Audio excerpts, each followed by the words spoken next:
All right, so started the recording. It is July 14th, 2023. And let's begin with approval of the minutes. We have 3 different sets of minutes to approve today. You should have them all. 2 sets are appended to our agenda, and then the main minutes are have been posted online. And I can look for those to approve.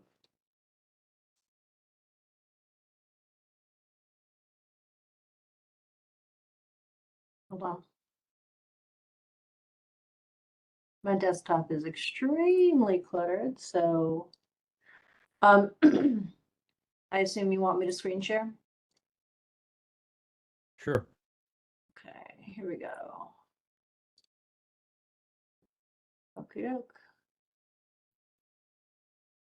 So these are the May 12th minutes. Okay, motion to approve. Okay. Do you have a second? Second. Okay. Any discussion or modifications necessary?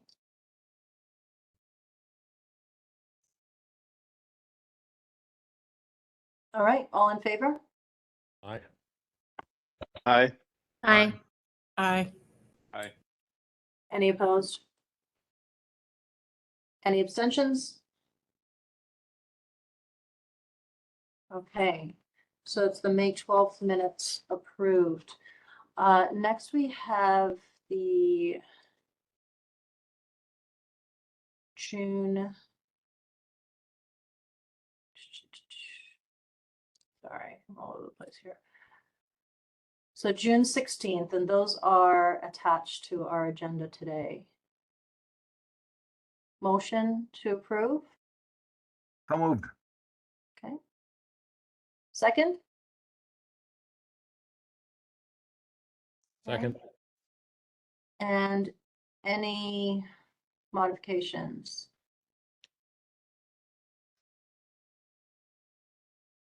Okay, all in favor? Aye. Aye. Any opposed? Abstentions? Okay, and now June 30th, also attached and with the full text of the resolutions passed. Motion to approve? So moved. Second? Second. Okay, any corrections? All in favor? Aye. Aye. Aye. Okay, opposed? Abstentions? Okay, that's done. Approval of the agenda. We have very few things on there today. That's a motion, David? Yes. All right, second? Sure. Okay, anything we need to add? Okay, all in favor of approving? Aye. Aye. Aye. Aye. All right, objections? Abstentions? Okay. All right, reports of chair and vice chair. Do you want to start, David? Yeah, sure. Let me just do a quick share then. Perfect. Can you see this? Yep. Latest overall deficits. Yes. So this is the latest. This is from the BOR agenda for the June, I think, meeting. I'm sorry, I've got July here. The latest meeting. And they're different from the numbers that we had before. But if you look here, you'll see that for FY24, actually the largest surplus There are only two surpluses, 13.5 at CCSU and 5.5 at Southern. That's a modification. Previous numbers had them with a deficit. Now apparently they have a surplus. And then we have Western at 12.6 million deficit. That's slightly reduced from what the previous estimate was, and CT State at 33.6, which is a reduction. They were at 97.5 or so. Then Charter Oak remains at a $600,000 deficit, and that gives you a $13.7 million deficit, adding all this up, for 24. This is, of course, their numbers. For 25, it's a projection of 146.7. According to them, all institutions go into deficit, including CCSU, which I find curious, because I know that they are taking considerable measures and steps at my university not to have that happen. And then they added something brand new, which we had not seen before, and for which there is apparently no justification, and that is the FY26 projection of 201.2 million deficit. Brendan, I see you have a comment. You're muted. Yeah, very brief comment. So obviously these are the crystal ball forecasts of the former VP for finance. That should probably be noted on here, because apparently we're gonna have a new VP there, and who knows what they'll come up with. They're not bound by these numbers. Secondly, they assume worst case scenario in terms of the General Assembly supporting our students, and I just kind of repeat myself on these things, but recent evidence suggests that our General Assembly is in fact interested in supporting our students. So there's no reason to believe things will be as bleak as our former Vice President of Finance believes. Thank you. Yes, you're right, Brendan. And if you look at here, this is how it breaks down. For FY24, for FY25, and of course for FY26, which are completely imaginary numbers, because supposedly mitigation measures are going to be taken in between 24 and 25. But yet they wanted to continue, obviously, to show huge deficits, because that serves the purpose of their narrative. So if we look here at CT State, the deficit is 33.6. However, they are applying 13.5 million of an additional $55 million of operation support funding, which was included in the budget bill passed by the legislature. So that gives you these numbers minus 13.7. Why did they apply 13.5 of $50 million?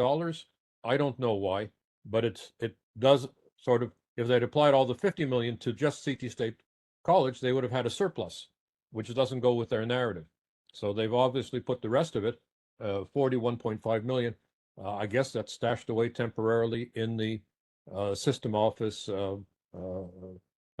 reserves. From the staff report, this is and I'll talk about the resolution. Brendan, I'm not sure if you still have your hand up. No, sorry, I'm just on mobile and that's buried. I will lower it. Thank you, Dave.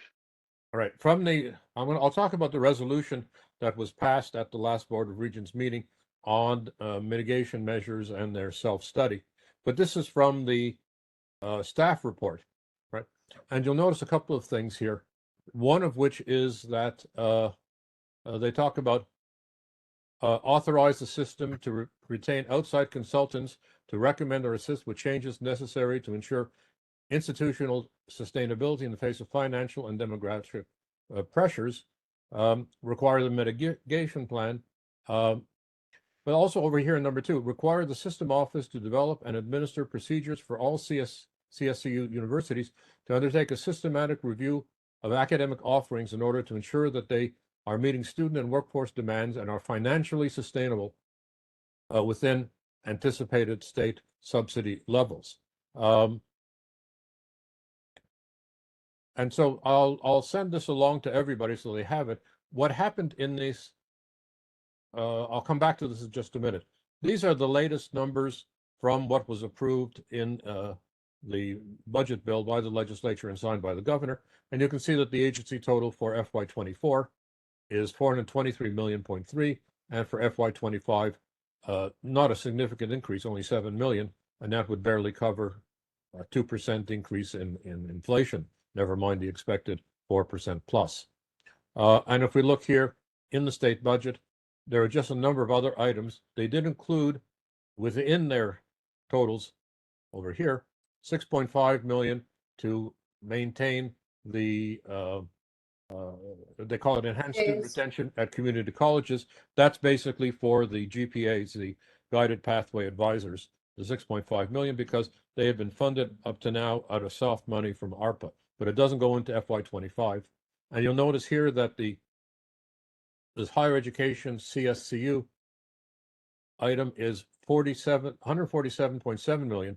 That's the 97.7 million that the governor had proposed for continuing ARPA support, diminishing by half to 48.8 in the second year, but the legislature added 50 million to that. And here's the $55 million I just referred to earlier for the operating expenses, right? 13.5 of which is already being put towards the deficit of the one community college for FY24. Two other items in the budget. One is that they want to have a planning commission for higher education to develop and ensure the implementation of a higher education strategic master plan in Connecticut. That includes us, UConn, but possibly also the privates. I mentioned it just because it's there. But here is an interesting thing. This is a CSCU system study of $250,000 in the OPM, Office of Policy and Management budget. And that's certainly what provoked the resolution at the board meeting for $4 million for their own self-study. And they seem to have retracted the $4 million, but apparently not the self-study. So let me do something here. So those are the numbers, and I'll send it along to everybody. The other thing which I wanted to share, and I'll see if I can get it now.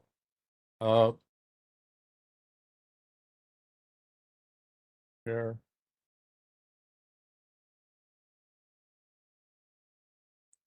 And again, I'll send this along to everybody. This is the resolution which was passed at the Finance and Infrastructure Committee, and it's called Spending Plan for FY 2024 and Additional Actions to Resolve Current and Future Budget Shortfalls. So let's call this the Mitigation and Self-Study Resolution. And there are a number of things which I pointed out at both the Finance Committee and the board meeting. I'll mention just a few of the shortcomings of this resolution.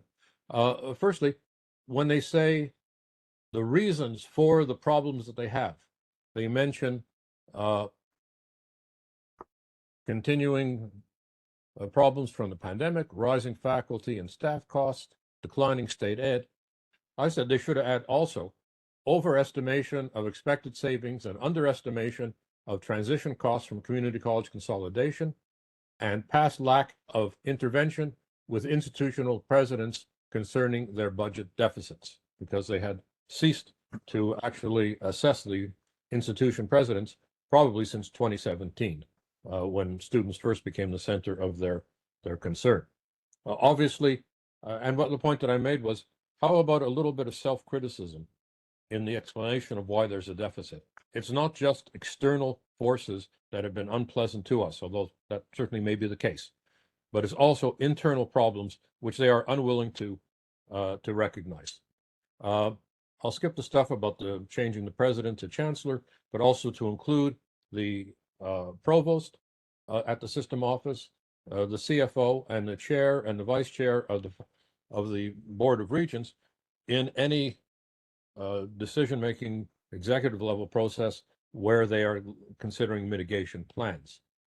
Now, one thing that did happen was that a new member of the board, Mayor Aaron Stewart of New Britain, insisted that there be some date in this resolution when the plan would be presented to the board.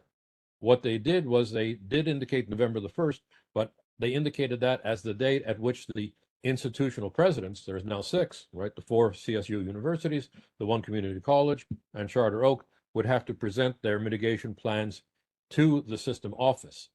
And so that's something that we have to come back to, because we don't want this to the decisions and also making public the plans to extend into 2024 itself. And we want them to be made available certainly at the latest at the December meeting of the board. There's a meeting of the board at the beginning of December, and they can always call a special meeting of the board in November. Other points was the $4 million.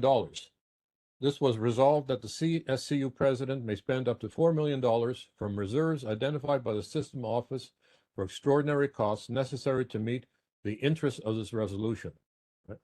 And that is the previous item charges the CSCU leadership engage with a higher education management consulting firm to conduct a thorough data-driven analysis of the CSU system, organization, structures, policies, and practices, and to make recommendations for the future of CSCU. I pointed out at the Finance and Infrastructure Committee that that was a ridiculously large number, that they had qualified people at their system office, but also throughout the system to make such a study. And I just suggested sort of a guesstimate of $400,000, considering that the OPM, the Office of Policy and Management, is going to spend $150,000 to do the same thing.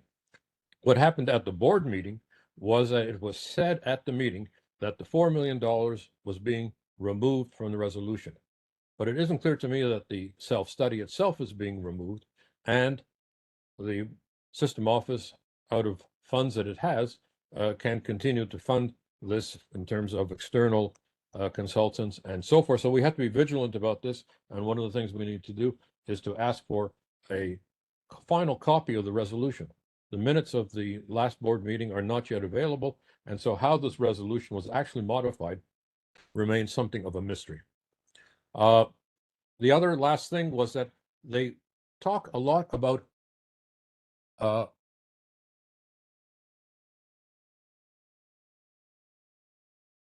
the efficiency of programs.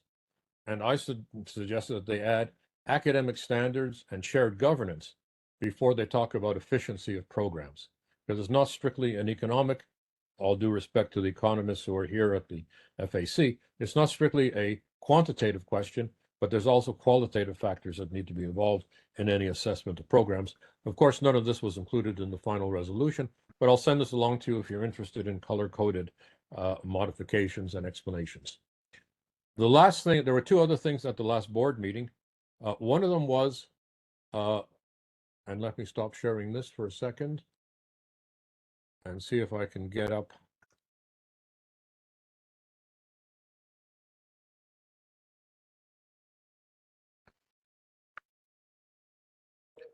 This is an email that I received, and I'll send copies, or we can include this as appendices to this agenda. This is a student who I happened to meet by chance at one of the coffee shops that I happened to frequent, and somehow she was a barista at this coffee house, and somehow just in the little chatter that you have as you're waiting for the coffee to be brewed, it turned out that she was a student at Tunxus. And I asked her naively, I said, have you heard about the consolidation of the community colleges? And she says, have I heard about it? Let me tell you.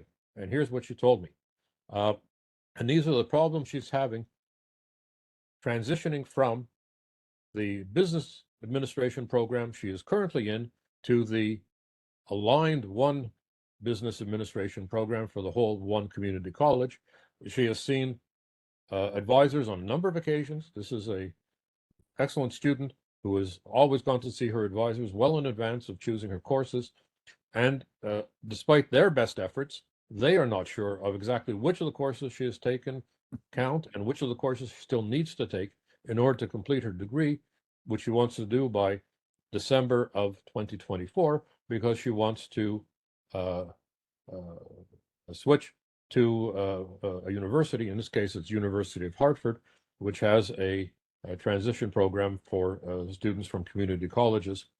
And she also wanted to plan for study abroad, possibly in September. So she was not available to read her statement. So I read it into the minutes. So I was actually part of the public comment period, clearly saying that I am not Hazel Hill, for the benefit of everybody who's listening, but bringing this to their attention. There are no other students present, although a number of faculty were there for the public comment, and those were AUP president and a number of other people.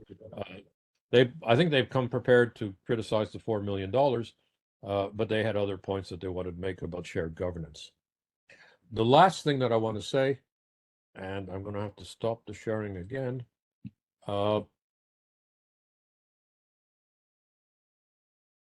is the Board of Regents resolution. Maybe I'll leave this for Kalina, but let me just mention it here. This is the resolution consummating. This is the consummation of merger of Connecticut community colleges. Right? And I thought, interestingly enough, this was not included in the agenda packet. This was distributed at the meeting. Now, this is the resolution consolidating the 12 community colleges into CT State Community College. And it was a surprise to me that it was not included in the agenda, but merely distributed at the meeting. One can speculate at the reasons for that. Perhaps it was they were waiting for some last minute further information from Neshi, so I've been told. Maybe also they didn't want to attract attention to it so that there would be public comments about it. I'm not sure. That said, we'll include copies of this, but it's clearly not a very complete resolution, right? But what it does say is resolve the Board of Regents consummates the merger of its 12 regional community colleges, and it names them,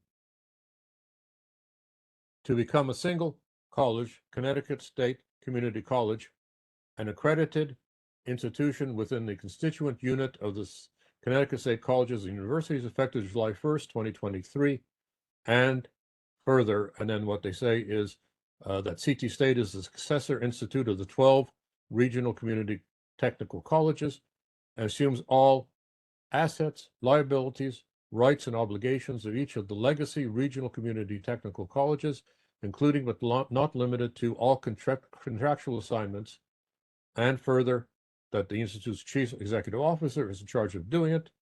And then they mention modifications that need to be made to Section 10A of the Connecticut Central Statutes.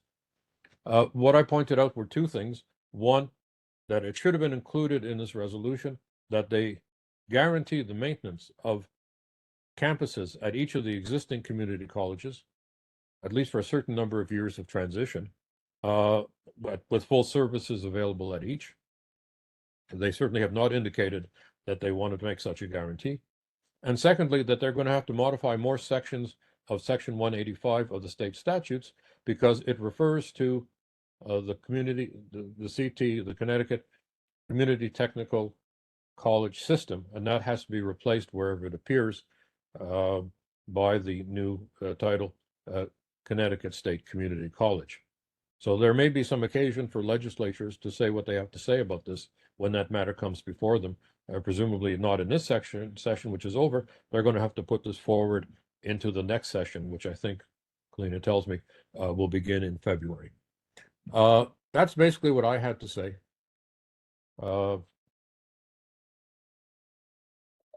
And now I leave it to, I don't know if there's any comments. I'll make this all available to Lois so she can include it in the minutes. Lois has had her hand up.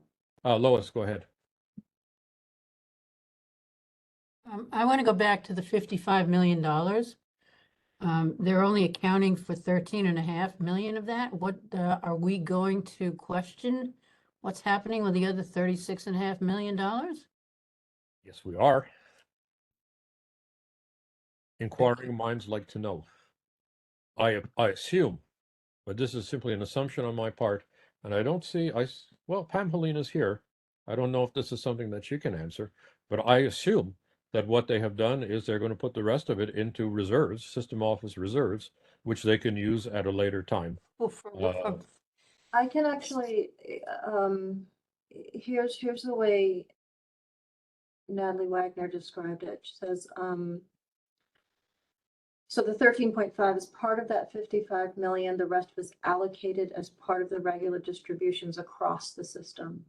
and the board reserved 13.5 to be able to respond to needs that arise to the system during fiscal year 24. What does that mean? Can we get more of a more specificity on that? Okay, we'll ask. Yes, because, let me go back here for 1 second. I mean, that's Is just it- broad nonsense, as far as Let I'm, me just do a quick share. means they can do whatever they want with it. Apparently, because when I did the calculation, when I first did the calculation of the adding up from their presentation on page in the latest agenda and accompanying items for the board meeting, I got a different number than the minus 13.7 for FY24, because it was minus 33.6 plus 7. That was the surplus of all the total universities, and less the 0.6 deficit at Charter Oak. And so that made for a different total here at the bottom. But if you added 13.5, you got the exact number 13.7. So I assumed that what they were doing was adding 13.5 of that 55 million to the CT state deficit. Why did they not add more? Well, let's say they'd added 30 million, then there would have been no deficit for the system, the CSCU system as a whole. And as it's part of their narrative that we are in deficit and the deficit's getting worse, that wouldn't have gone over. That wouldn't have been what they wanted to do. So they simply chose the number 13.5. That's my conjecture. But we need to press them on this. Agreed.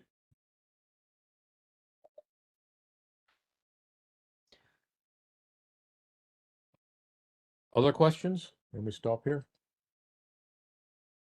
Brendan?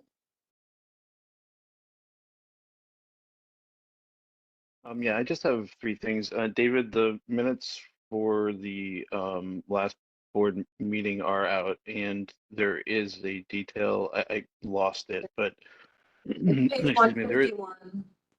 I'm sorry. I think it's page 151. Oh, I'm sorry. I have a 24-page minutes and attachment Brand new. document. I haven't seen it yet. Hang on a second. I am going to look. Okay. Yeah, and so it has that answer to the question of how the financial resolution was modified. It's in there somewhere. I lost it. That's not my main point. My main point is I don't know if we need to pass a resolution of some sort, but it is absolute financial mismanagement to consummate a merger without an audit statement about, I mean, they just throw out we're acquiring the assets and liabilities of all these different things. There's no detailed financial reporting baseline for what they're doing at this outset, right? This is like going to a cardiologist and they don't take a baseline EKG, like to figure out what your heart's doing going forward. And that, I believe that's a violation of financial practice to not conduct an audit during a merger, and there are standards for doing that. Yeah, but it's good when enough for government work. agencies merge. Sorry, Andre is saying something. Yeah, it's good enough for government work. Yeah, so I don't know if we want to say something about that, but it's just striking to me that the board didn't even ask for an audit going into this merger again, because that's something you would do when you merge anything, right? The second thing is in terms of assessing the cost effectiveness of academic and student support activities, I'm a little concerned that that sort of puts a target on certain sort of departments and functions on our campuses. I don't know that I buy the notion that academics bear any responsibility at all for what's happening with enrollments. I don't know that and because that seems to be embedded in this notion that we're going to assess the academic programs. I have no reason to believe our academic programs have any issues with cost effectiveness at all. And so I don't know why there's this focus again on academic programs and student support. We need to look at everything if we're going to do this, right? Including management, not just student support and academics. So again, I don't know if there's room for a resolution from us questioning the fact that the board has decided to place blinders on certain activities and assume they are cost effective with this resolution. Again, if we're going to do this in some sort of shared approach, then everything needs to be on the table, not just academics and student support services. Again, because that just bakes the answer into the cake, right? You're only gonna adjust academics and student support if that's all you look at, and so I take issue with that as well. So again, I don't know. I can try to write up resolutions on the fly, but this just occurred to me as we started the meeting, and I wanted to put that on the table. Thank you. Brendan, Lois? we still have a meeting in August, Yeah, and we'll be meeting, our little commission will be meeting before that. So why don't we defer that to the next meeting of the so-called study commission, which we'll talk about in Colina's report, and then come back to it in the August meeting, because I think we still have time to do that. All right, that sounds good. Thank you. And I'll add, thank you very much. I didn't realize that the minutes were available. I had checked, I think yesterday, but I was away on vacation. So I did not see this, but I see that there is, in fact, a 24-page set of minutes. And with respect to the resolution on the study group, it says, Regent Balducci introduced 2 amendments to the resolution as follows: the removal entirely of the allocation of system reserves for costs related to the deficit mitigation effort. The system staff will return once specific costs have been identified. That I missed at the meeting. So that seems to have been either passed me by or subsequently added. Secondly, the elimination of the requirement that the system engages a consultant to perform the system analysis. So it's clear that they plan to continue with the system analysis, but that's fine. We're going to do a systems analysis. Colina will talk about our commission in just a few minutes, and the Office of Policy and Management are going to do it. So there's 3 studies going to happen, and then we'll see the results of all those 3. That should be of interest.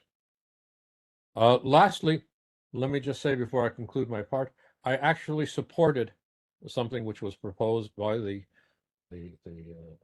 system office and the board, which was to change the name of the head of the CSU system from president to chancellor. And here's the explanation I gave for my support, surprising it may be, of one of their resolutions. I fully supported it for 2 reasons. One, there's always confusion between president of the system and president of institutions, which are systems part of the system. That is to say, units within the system of systems, which is CSCU, in my view, how it should be designated. At one point, there were 4 levels of presidents, you may recall: the community college presidents, the regional presidents, may they rest in peace, the interim president of the, at that point, non-existent one community college, and the president of CSCU. That is confusing. I agreed with the staff report on that point. And secondly, there's precedent.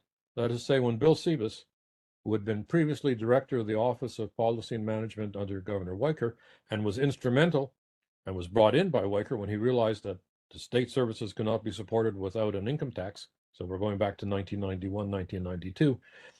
Subsequently, Weicker appointed Bill Sebas as president of the Connecticut State University System, CSUS, which consisted of the 4 universities, Southern, Eastern, Western, and Central. And he immediately recognized the confusion. A number of other people found it too. And consequently, he changed the title from president to chancellor. So that was approved at the board meeting as well, with my concurrence. I think I was probably the only person to speak at any length in favor of it. So there. Lois All right, and Mike. Colina, I pass the ball to you. Thanks. Lois and Mike have their hands up. You want to go ahead, Lois?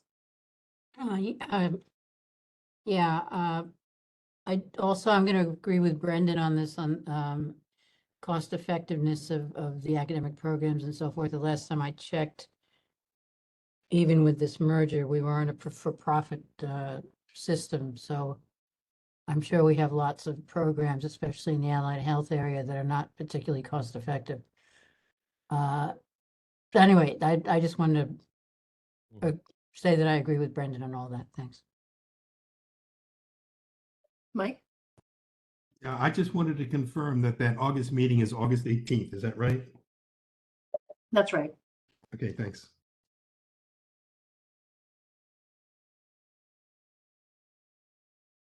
Oh, sorry, this is me. Back on camera. Hi. So, I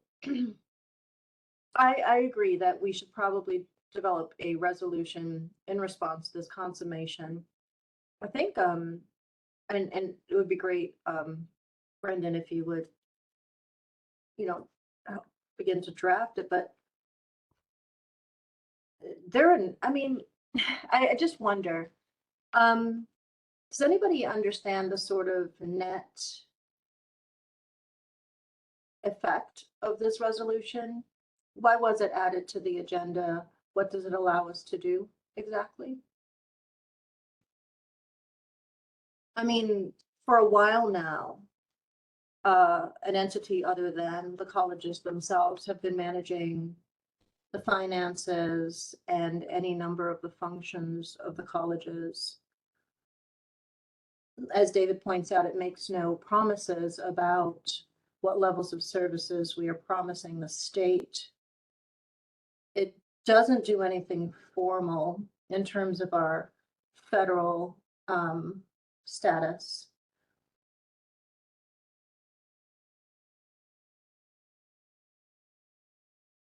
Okay. Let me just add, Kalina, Uh-huh. I think that there has been a full letter sent from Neshi, because up to now, all we've had was the statement giving, what is the term, interim approval Right. to the consolidation. And that was of June the 19th or something like this, if I recall the date. And now there should be a full letter from Neshi, right? And I've asked that be checked for. I haven't received a copy of it. Lois? Do you know? Pam, You're are on you mute, there? Lois. I got a letter from Nechi yesterday responding to the public comment I submitted, so I'm guessing the system got a letter yesterday. They sent out all those letters yesterday, is my guess. Yeah. Online, I still only see the one. Online dated is, yeah, they June have nothing 1st. online. Yeah. So I've asked for a copy of that, the full letter from Neshi, if indeed, as Lois indicates, it was sent yesterday. I have a second confirmation from somebody else that they in fact did receive something in their email. But I certainly didn't. I And received a Kalina letter didn't. from Nechi yesterday in my email. Right. Yeah, That's, but the so there's, full approval was not. I would sent. imagine, I'm guessing if they sent out a letter in response to my public comment, they Mhm. sent out letters in response to everything. They generally send them out all at the same time. okay. So I've asked Pam Helene to see if she can find that for us. And Good send a luck with copy that. to Kalina and myself, Okay. and we'll distribute it. Yeah. All right. So as far as the consummation, I'm not clear on what it does. I mean, we've talked about this before. Kind of sucked to hear it kind of show up unexpected in the meeting. And it was a sort of transitional performance for sure. But it could do so much more than it does, and I'm not clear on what it actually accomplishes, so whatever. As far as the resolutions and documents that we passed last time, I'm going to move on, David, to the Okay. resolutions. So as far as the resolutions that we passed last time and the formation of the study commission, those have been forwarded to system leadership and CT state leadership. So that would be president, provost, CFO of both. And they have been forwarded to the board. They will be sent to the legislature, because there was a kind of a need to explain the absence of a certain kind of information in the reports that we have available to the legislature, and it's simply that we've been waiting for reliable financial information. I think at this point, we can't just wait, so we can at least inform them of what we intend to collect over the next few months and deliver to them eventually. So that's where we are with those. I forwarded you all late this morning a letter about EAs at the college. So as we know, we don't yet have a mitigation plan for CT State, but we do have a rather large deficit even this year. Not huge, but large enough. Actually, who thinks like that? Now to me, 30-something million is like nothing. Because we've been dealing with these numbers for so long, right? But yeah, it's not as large as it is for fiscal year 25, but it's certainly there. So there are going to have to be certain responses to that, it seems. There has been no request yet to tap into reserves. And I did ask whether we had any information as to, we know that like EAs, educational assistants at the community colleges, were in a rather precarious position. It's still not clear. And I'm going to ask, later on what you all know, but it's still not clear to what extent they've been affected. So I asked for those kind of numbers and also some information on, how much of it is actually a response to needs. Not all of it could be, budget related, and how much was budget related. There should be, I was told there should be a report on that out next week that'll actually have some concrete information about what's actually happening. But I did get a letter that was sent to union members, representatives, in response to requests that were made of CEOs last week, to ask for approval to use reserves to sort of keep the colleges whole. They asked for a response by this past Wednesday. They received a letter signed from President Maduco and all CEOs. It's been shared with you all. Do you want to screen share it or no? Okay, sure, why not? Give me 1 second.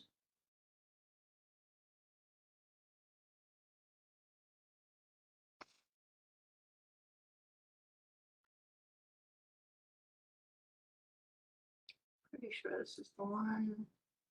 Yeah. Okay. So here it is.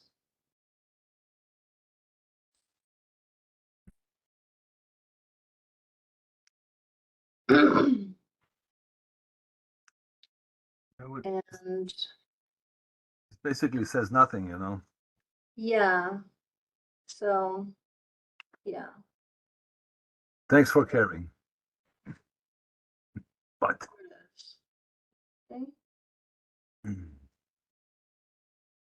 Okay, so I guess hopefully we'll find out where we stand. I mean, there are such risks. I don't know. I had an op-ed out like the day the college opened, and there was an expectation that certain positions would be lost at Manchester that were not, but there were others that were not expected that it seems disappeared with as significant effect at other colleges.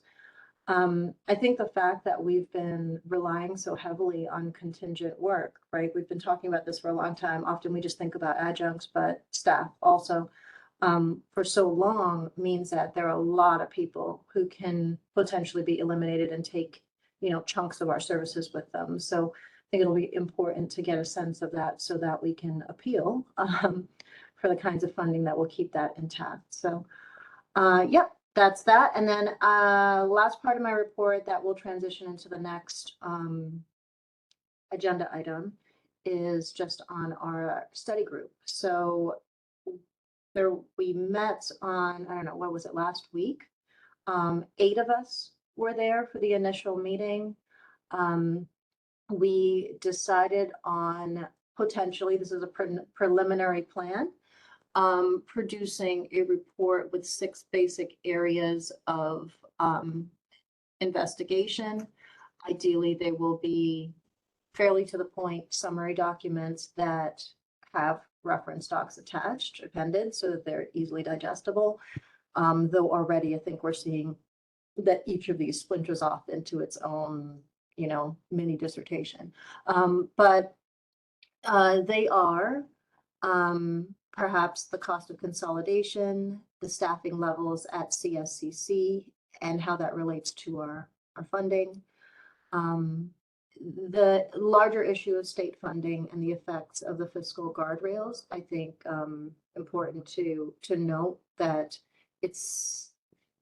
if our deficit is as large as we believe that it is, it's not so much just a matter of asking for more money, but asking for a real sort of structural solution to the scope of the funding that the state can give us. CSCU system, leadership and outcomes, BOR, its oversight capacity, and the source of the system deficit and analysis of that. So we will see how far we can get. There is also little subgroups working on each of these issues. We're hoping to gather some sort of ground level information on how some of this is affecting the community college. Does anybody else want to just chime in about that or ask questions about that?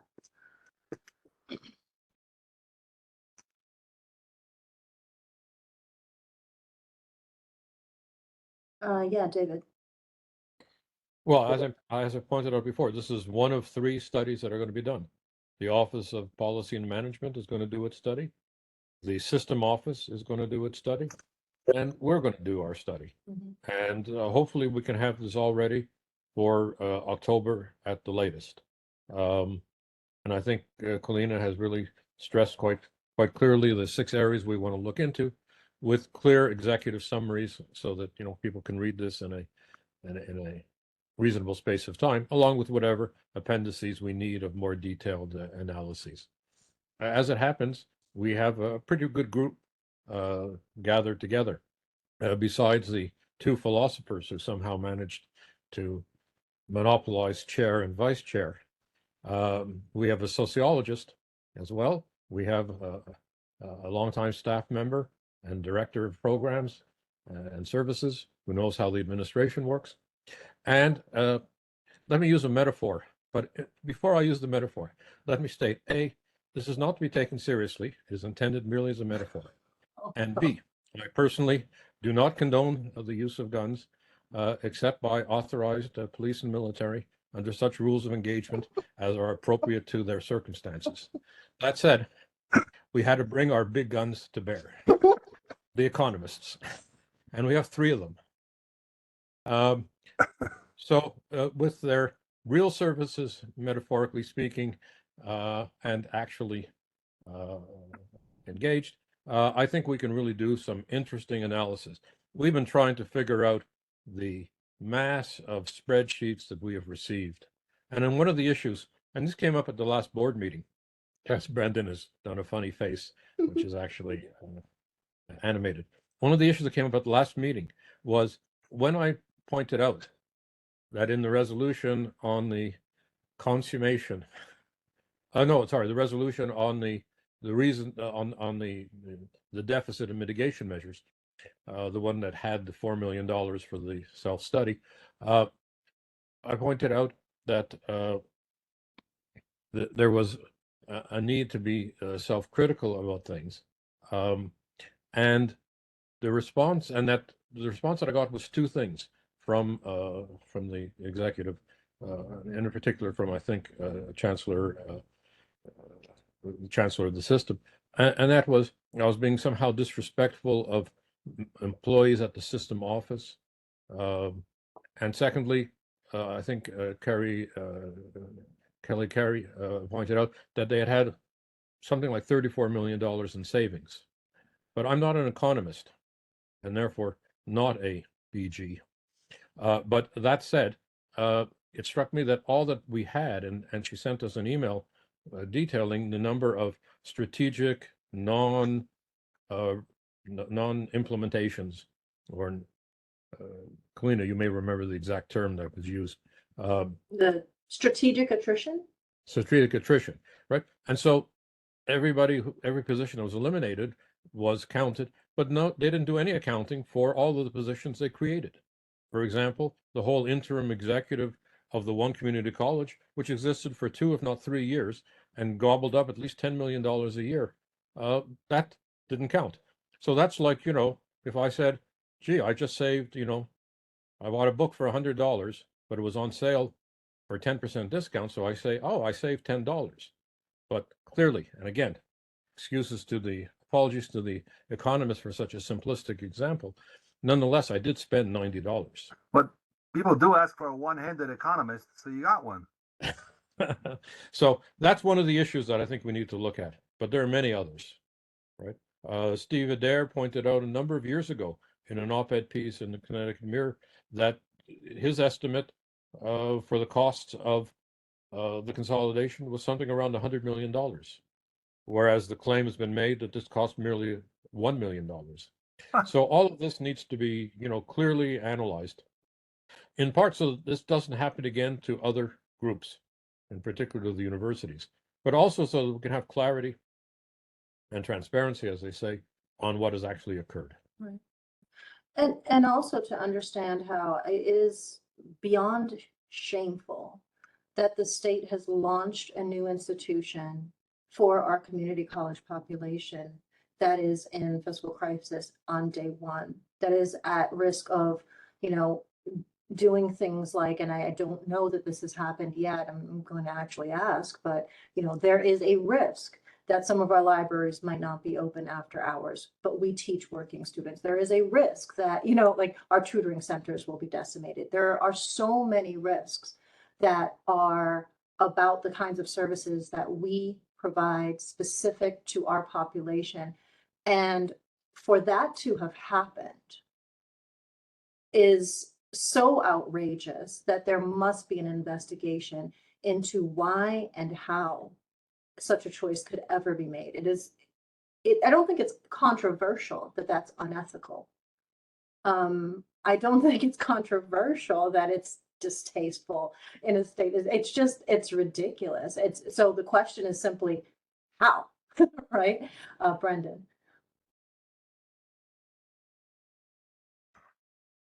I just wanted to also mention something that a point Kalina has made, which I think is extremely important, which is that the claimed savings by VP Kelly were described as strategic attrition.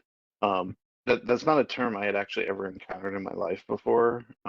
I don't even know what it means, because attrition is just something that sort of is inherently random, right? Like militaries don't say like that soldier got shot and has attrited. I'm sorry, maybe I should use David's disclaimer again about David's disclaimer about firearms. But anyway, nobody says like, you lose troops in a war to attrition because you plan to use them as cannon fodder or something. Well, now you understand how we've been feeling.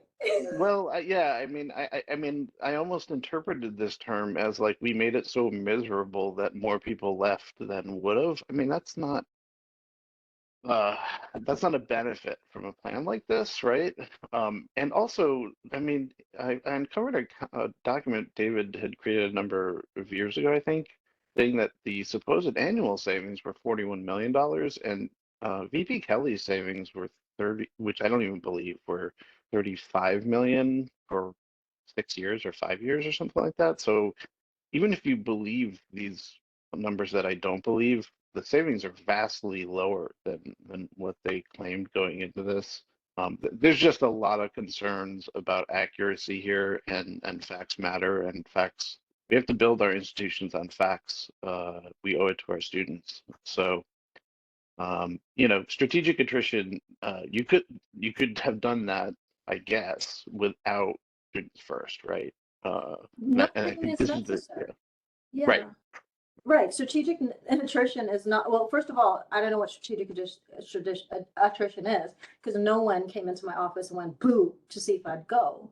But like, what is it? It's either attrition or it's strategic elimination. It's one or the other, as far as I understand it, but I don't know these things. But it certainly is not innovation. Strategic attrition or attrition is a long-standing method of cost savings and didn't require all the costs of a new institution. Yeah, sorry, Lois, Andre.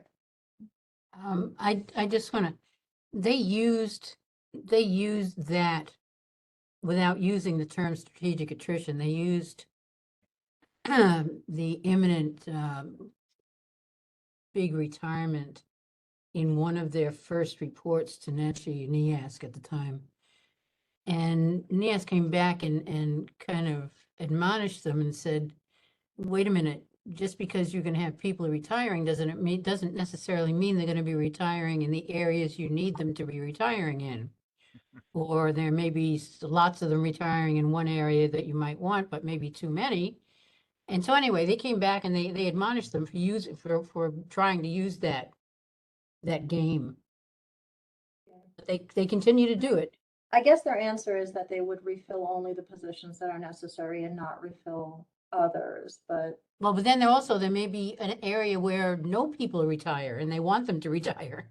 Right. Andre? Yeah, the strategic part is that the strategy is to get some people through attrition. The other thing is that I've heard that, not so much the term, but reminds me of Secretary of Defense McNamara during Vietnam, making an argument that we're going to win this war through attrition because we're killing more of them than they are of us. And that's in Asia, right? Made a lot of sense. But in any case, the other thing is that, what we need to do is prove, I mean, there's a history here. Okay, first, this whole consolidation was going to save money. Well, obviously it didn't. We need to make that very obvious and clear. Second, it was, better service to students, right? Student-centered. Well, that obviously isn't going to happen as a result of this consolidation. And the third one now is equity. And you know what? That too isn't going to be served at all. Yeah. So in other words, all three of these supposed goals for doing this nonsense are actually going to produce opposite results. Yeah. Going to make things worse. And Yeah. that's the argument we should make and documented and, whatever. Yeah. And I mean, the student success and the equity only came along afterwards to inoculate it from criticism, that's right. right? And the savings, we haven't achieved it, but yet, right? We haven't achieved savings yet. And the question is, how are they to be achieved? Of course we won't. Right? And what is the structure intended to do to achieve those savings? Yeah. Okay, so there's lots to study. There's lots to do. And just I mean, you're right, David, like we have so many spreadsheets and so many reports and so many hundreds of pages of board documents and months for years on end, that all this information is in, and even just organizing it for the purpose of intelligibility for anyone who didn't suffer through all of this, will be a great service to everyone. Because we have all kinds of stuff. We even have audits, but I don't know what they're of. I don't know how that takes the document and connects it to reality. And I guess we are that connection point. So whatever. All right. So about Andre and David. No, I'm sorry. I already said my piece. Okay. Yeah. WebEx does that. It's so weird. You put your hand down and it goes back up. David, is your hand real? Yeah, briefly. Included in the minutes for the Board of Regents meeting is a statement that I made where I criticized the negative narrative that had been at the May 24th press conference, that the only way to mitigate the presumed deficit was through layoffs of full-time faculty and staff, elimination of part-time positions, tuition increase, and also elimination of programs which had high overhead. And I proposed 10 different ways of increasing revenue and decreasing cost that don't involve any of those things. So to make the meeting shorter, I'll simply refer you to that in the minutes, which Pam Helene, at my request, included in those minutes on pages 23 and 24. Carmen? Yeah, I just wanted to add a little bit to what David said about talking to the barista at Starbucks or the coffee shop. I worry, we have a son who we wanted to enroll in Tunxus and maybe a Capital Community College. I just wanted to share with you because I'm very concerned if you have two parents who are PhDs that, you know, can't help your son get enrolled in these classes here at the community college because there's lack of help from counselors. That I'm just really concerned about enrollment just not going up. But anyway, they went to Tunxus, made an appointment with the GPA, and we had said we want to do the guaranteed admissions program, and he wrongly told my husband that's through UConn. You have to get paperwork through UConn. And we're like, no, I'm pretty sure it's through the community colleges where you do that.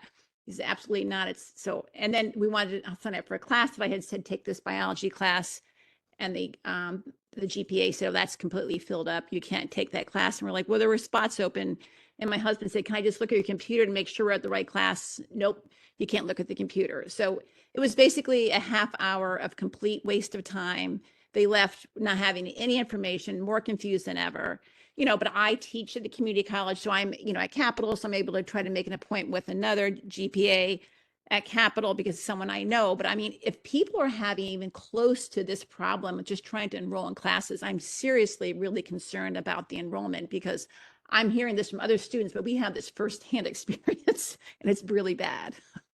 No. Yeah.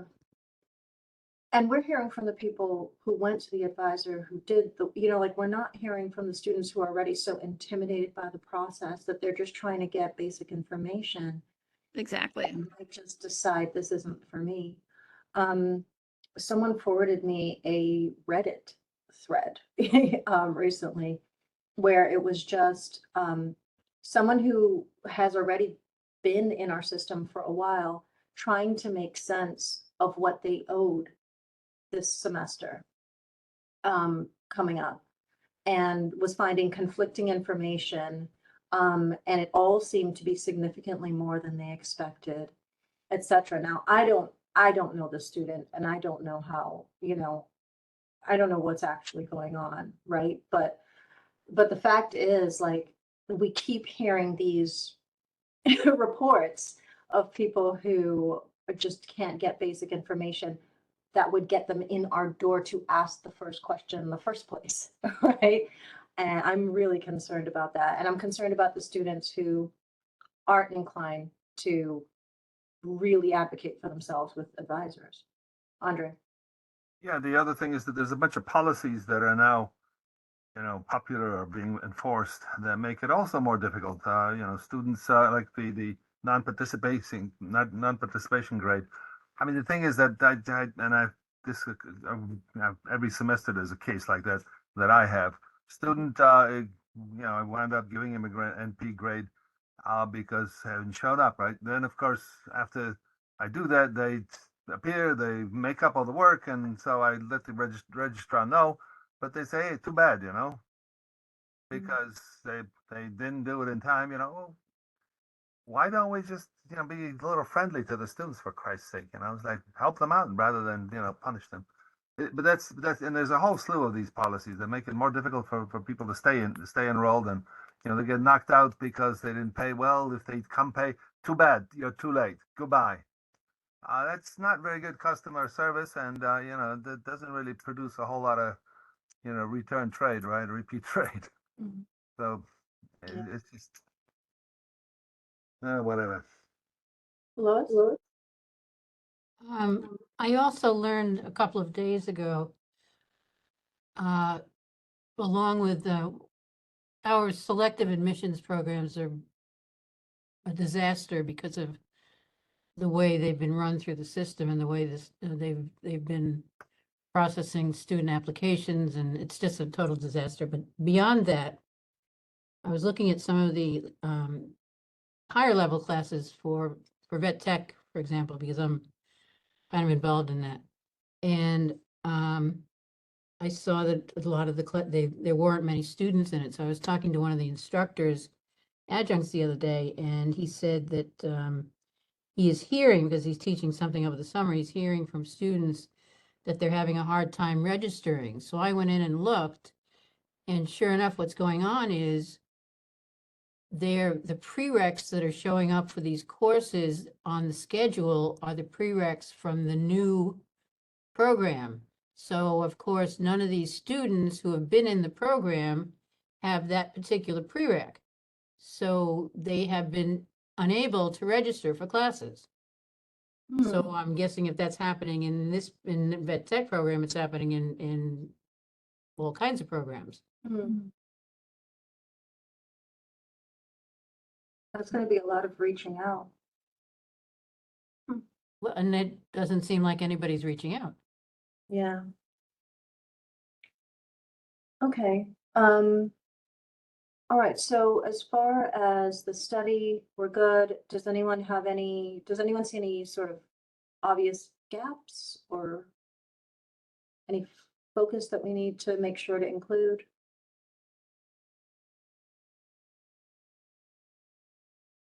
Okay.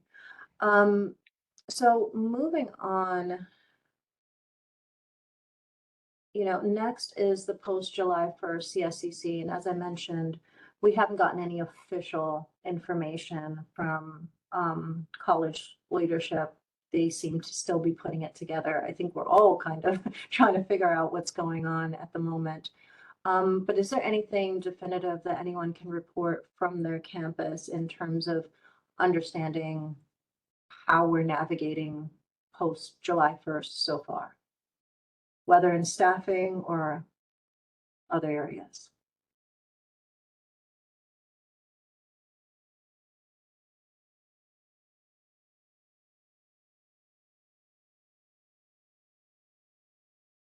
Okay. All right. So I know there are lots of things that folks are like worried about, but there's just no indication of whether that has actually come to pass or not yet. So for now, I mean, I know at my college also, like, I think we lost a couple folks who are, I believe, essential. And yet it's not clear whether that's going to be remedied or not. So, all right, let's keep an eye on that and try to report into each other, and hopefully we'll get really useful information from, the college soon, because they'd have the clearest view of this. Anything else before we move on to the other budget stuff?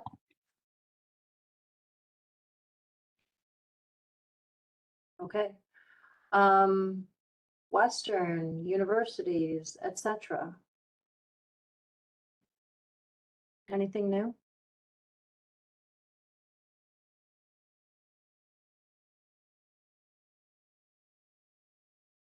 Yeah, David.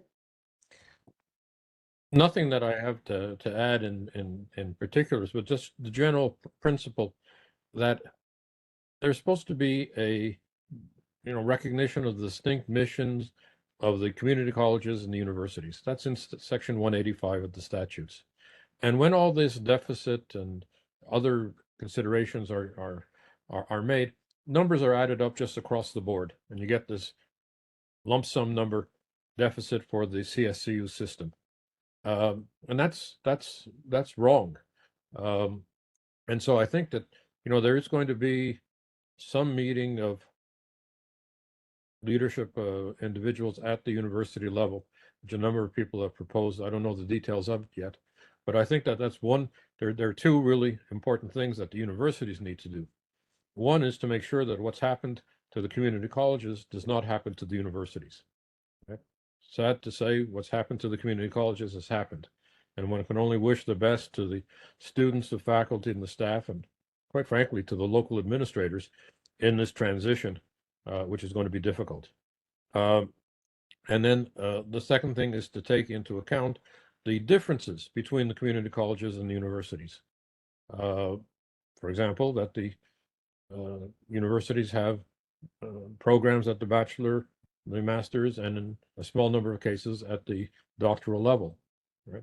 That is a different consideration than what goes on at the community colleges, where you have the associate's degree only, although there's a number of also certificates, and as well there are certificates at the university level. So that has to be taken into account. I mean, that's why I keep saying distinct missions, repeating distinct missions of the colleges and the universities. That's important consideration to take. Can I ask, David, because well, actually, go ahead, Brendan, and then. Brendan, your hand went up? Yeah, I just wanted to mention too that we've now had confirmation in a meeting between our provost and department chairs that he has signed, this is what I've heard, he has signed a non-disclosure agreement regarding financial matters. So he is not allowed to, I don't know the boundaries of that non-disclosure agreement. I don't know how many administrators and on which campuses these NDAs are in place. But my view of this is that there's no way we can have shared governance on these matters if we have blind spots on the issue of finance. And within campuses, people are not allowed, administrators are not allowed to talk about money. I mean, it's extremely concerning to me, and especially because we don't know what we don't know. We don't know who can't talk. We don't know what they can't talk about. I would like you to get an answer on that question. Okay. Show us the NDAs. Give us a list of people who have signed these, at least so we know what we don't know. Okay, so that sounds like a request that David and I should immediately make. And also a resolution, should we get confirmation that these things exist at all, for next time. Right, because I think you're right, like, we can't participate in this conversation if we're not having a conversation. Lois? Thank you. Is it even legal in a public institution to have people signing non-disclosure acts about money? Is that legal? We're a public institution. The public has the right to know how their tax money is being spent. Yeah. And we're the public. Agreed.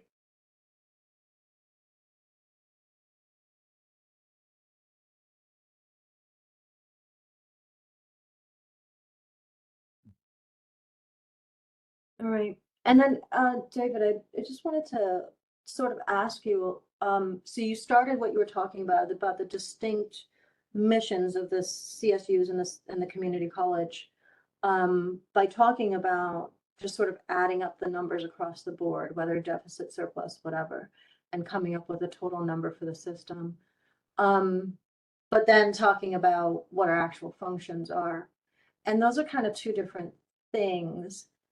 I don't know where I'm going with this exactly, but I think it kind of speaks to the multiple audiences maybe, and the multiple sort of functions of these kinds of analyses. And I think this is something we're going to struggle with in our study also, right? Because having just this aggregate number that represents what the state is contributing to higher ed, to public higher ed, and what it might need to contribute performs one function. And then when we talk about the nuances of the distinct missions, we're talking about something else. So I guess what I was wondering what you were getting at there. Is it about separating out the funds? Is it about separating out the leadership functions, or just about the fact that this is all kind of, that the CSCU system itself is a bit complicated? Well, let me be as brief as I can. So I Yeah. have two hats here. One is as, vice chair in this odd year for the FAC, but I'm also representative for my university.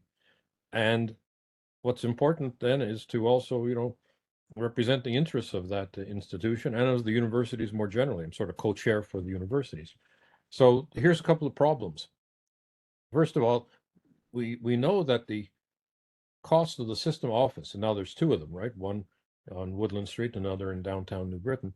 Those are taken out of the block grants to the community colleges and to the universities. And we have no idea what that formula is or how it's done. And we don't know also how shared services work. Are shared services only for the community colleges, or are some of the costs coming out of the block grant for the universities? That needs to be clarified. Some time ago, they changed the formula for um, allocating the block grant to the four universities. And that formula made a difference. It added more money to Western and subtracted some money from Central. And I wanted to know, what is that formula, so that we have some idea of what is going on. So even within the four universities, it's necessary to consider, how money is being allocated. And also another issue, which is a long-standing issue, it goes back even to the CSU system, which is use of reserves of one institution to cover deficits at another. Something which I think I'm personally opposed to. And that has to be taken into account. But more generally on Kalina's question, yeah, sort of one of my mantras, and by which you can identify apparently in my documents, is talking about distinct missions of the community colleges and universities. But the system is supposed to supply a report every year to the legislature on how they are doing that, and they haven't. And so it is a bit of a mystery, right? But there are obviously differences. If all we talk about is the cost effectiveness of programs, and Kalina mentioned this, I mean, obviously a nursing program, whether at the community college or at the university, is going to cost a lot more than, say, the philosophy program, right? The main costs of which are, caricaturely paper and pencil, and the conferences that we may go to. Obviously, chemistry costs a lot more than, say, history. And so cost effectiveness as a criteria doesn't work even within one sector of the universe of the system, but certainly doesn't work between the systems or the sectors as well, either the community colleges and the universities. So all that has to be taken into account, which is to say, I don't have a precise answer, but it is a general parameter, and we need further clarification on that. And that part of it has to come from the system itself, because they are obliged to do that by Section 185. Yeah, I have I think it might be a very naive kind of question, but I don't understand system office reserves. For example, because I just thought of this because you were talking about using one university's reserves to benefit another. And I agree with that, right? That would create a disincentive for leadership of each university to be conservative and careful with their spending. And it would just be a race to the bottom, right? If that was just going to be plundered for the next. So I agree with that, and I understand that, there might be certain emergencies where it might be considered that it would be a joint decision. At the same time, CT State is being launched with an enormous deficit, which I think could never be attributed to CT State. I believe the system launched CT State with an enormous deficit. So, and the system has reserves. Now, what I don't understand is how the system the system office is an expense, isn't it? I genuinely don't understand its existence right now. It provides services to the entities that have block grants, state allocations, the colleges and the universities. It is an expense to those institutions because it provides those services. How does it have reserves? And this might be because I don't understand. It's going to be the dumbest question ever. I just don't understand how they get to hold on to money that I don't get it. Does anybody get this? Can someone explain it to me? Yeah, it's a slush fund. Okay. Andre, go ahead. Your hand was up. Yeah, I mean, that's the, I mean, indeed, I mean, it's a slush fund, okay? They'll find some use for it at some point. But the other thing about cost effectiveness, you know, I actually played a played a role in putting together the nursing program at Gateway. It was a lot of work, and we had to start out with $2 million guaranteed to even begin the thing. Okay, we had to guarantee that we would be able to graduate the students that signed up. It's an expensive thing now. So here's one way to cure all, you know, all of our problems. Just get rid of all the, you know, the health tech programs, save zillions of dollars. But cost effectiveness has to be, you know, it's a cost benefit analysis that has to be done. Okay, so you got to start out with the other part of the equation too. What do you get for it? Okay, and then compare it to what similar programs elsewhere. That's the only way to do it. But these people aren't necessarily economists, so they don't understand that stuff. Right. And that's particularly important now. I mean, like, one of the state priorities is producing nurses. If Yeah, we want right. to go on cost effectiveness, let's just not do it then. You know that we had 400 applicants for 26 seats back then, Hmm. and they're all qualified. So yeah, there's a huge need, and in fact, there's plenty of people that want to do it. So Brendan? Yeah, just to sort of reiterate what Andre just mentioned, it is cost benefit, and one of the things that gets lost in the mix often is, you know, questions of reputation and quality, right? So the one of the quickest way to reduce costs on the CSU campuses would to drop accrediting of our business programs, because which does accrediting for those business programs, essentially requires a lot of release time for business faculty. And we could just drop that accrediting, not offer accredited business programs to students in Connecticut. Our pro-business governor could enjoy that, and we would reduce the cost of producing business degrees, right? But that completely ignores the benefit of offering quality to our students.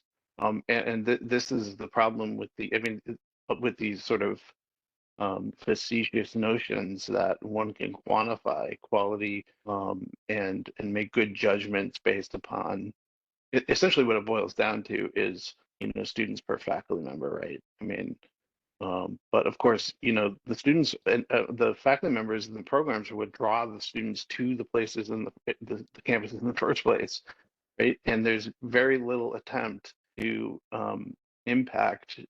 to assess the impact of a program on admissions yield and applications in these sorts of Bigfoot chasing notions of quantifying cost effectiveness. So it's destined to fail from the get-go, in my opinion. You know, maybe they can come up with something that no one else seems to have been able to do, but I doubt it. Just to talk a little bit about reserves and the system office. I've mentioned this before, but essentially one role that a lot of people, it's easy to lose sight of, is that the system office is essentially a, a, a bill collector for people who have loaned to our campuses to build buildings. So what they do is they go around to all the campuses, they collect the mortgage payment, and they forward it to the people that loaned money to the state of Connecticut to our campuses to build all these buildings. Now you do need to keep some cash on hand, a buffer to make sure you can make those payments in case they're delayed on one of your campuses and that sort of thing. I'm not saying I agree with it, but I don't think we should lose sight of the fact that one of the main goals of the system office is to collect payments for the mortgage. It's not clear to me how much that goal is really the driver of things instead of education. But it's something people don't talk about enough, and I think it's one of the reasons why frequently you do not hear discussions of education or scholarship at the Board of Regents or in the system office, because they got to make sure they pay the lenders. That's kind of one of the main missions. So I'll just stop there. Yeah. No, I think that's really important to keep in mind. Very important, actually. Yeah. Okay. So I feel like we might be forgetting something, but I have no idea what. So it's old new business time, I think. Yeah, Ron. I just wanted to let people know that this is my last FAC meeting. I retire August 1st. I'm one of the strategically attrited. And so if their goal was to push me out, they succeeded. And so I will miss all of you. You are incredibly I mean you guys give me hope that our students will not be completely lost, because with this kind of intelligence in the classroom, our students will be challenged and will graduate with meaningful degrees, despite the obstacles that are put in your paths. So thank you for all that you've done, and I really appreciate it. This was a wonderful experience, discussing and debating and critiquing with you all. So thank you. Ron, you will be so missed. And it's been wonderful working with you. I mean, one of the people who kept me sane, I believe, and informed. David, I think at the next meeting, we may have a resolution I think conferring so. emeritus status at the FAC to Yes. Ron Picard, Thank you, David. All right. which means you'll have to show up at all the meetings. Oh yeah, well, I mean, Fran has set the bar there, so I may Fran have couldn't to. make it for We'll this meeting. see. Yeah, Fran He'll skipped be out there. on this one though, so. I'm glad you'd be willing to do that then, Ron. We're on it. Brendan, is your hand up again or still? All right, I'll put that down. Sorry. All right. Anyone else? Anything else? Okay. Oh, one more thing. Yes, I do have something. We need to actually get together in person at some point. Uh-huh. We've been doing Uh-huh. this. I mean, it could be hybrid. I know. Some people may be out of town and can't make it and so forth. But I would be willing to offer space at CCSU if that's acceptable, sort of in the middle. We could always go down to the system office building on Woodland Street, but I'm waiting for them to fix the front door. And I'm not really going to call for a meeting there until they do fix the front door. I've been requesting that for 1.5 years now, or actually more, 3 years. But apparently that's somewhere in the DAS, Department of Administrative Services. But I think we should meet sometime all together. And I wonder if the August meeting might not be an appropriate time to do that.